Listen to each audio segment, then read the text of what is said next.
Hello guys, കണ്ടില്ലേ? ഒരു 6 മണി സമയമായപ്പോൾ ഇവിടെ നല്ല മഴയാട്ടോ. മഴ മാത്രമല്ല, നല്ല കാറ്റും ഉണ്ടായിരുന്നു കേട്ടോ. ഞാൻ തേച്ച് മാത്രമല്ല ഇവിടെ. എനിക്കാണെങ്കിൽ കാറ്റെന്ന് പറഞ്ഞാൽ ഭയങ്കര പേടിയാണ്. ഈ ഇടിവെട്ടും മഴയും അത്ര പേടിയില്ല, പക്ഷേ കാറ്റ് ഭയങ്കര പേടിയാണ്. കണ്ടില്ലേ, നന്നായി കാറ്റ് വീശുന്നുണ്ട് കേട്ടോ. അതുപോലെ തന്നെ കനത്തിലാണ് മഴ പെയ്യുന്നതും. ഇത്ര ദിവസം ചാറിയിട്ടാണ് നിൽക്കണ്ടായിരുന്നത്. പിന്നെ ഞാൻ ഒരു 6 മണി സമയമല്ലേ, വിളക്കൊക്കെ കത്തിച്ചു. കാറ്റ് കാരണം കൊണ്ട് അങ്ങനെ ശരിക്കും കത്തണമൊന്നുമില്ല. പിന്നെ ഈ ബാഡ് സ്മെല്ലും കൊതുകൊക്കെ പോകാൻ വേണ്ടിയിട്ട് ഞാൻ സാമ്പ്രാണി കത്തിച്ച് വയ്ക്കുകയെ. പിന്നെ ഞാൻ കുറച്ച് നേരം ടി വിയിൽ ഭക്തിഗാനം വയ്ക്കും. അങ്ങനെ ഞാൻ തേജുവിനെ എഴുതാൻ ഇരുത്തിയിട്ട് പോയതാട്ടാ. എഴുത്തൊന്നും നടന്നിട്ടില്ല. ഈ പെൻസിൽ ചെത്തന്നെ.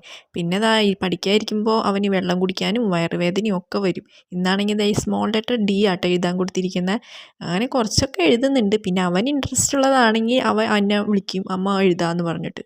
പിന്നെ ഞാൻ രാത്രിക്കുള്ള ഫുഡൊക്കെ റെഡിയാക്കി വെച്ചു കേട്ടോ. മുട്ടക്കറിയും പുട്ടാട്ടോ രാത്രിക്ക്. മുട്ട ഞാൻ പുഴുങ്ങി വെച്ചിട്ടുള്ളൂ, ഇനി അത് കറിയിലേക്ക് എടുത്തിടണം. ഇപ്പോഴും കണ്ടില്ലേ, പുറത്ത് നല്ല മഴ പെയ്യാട്ടോ.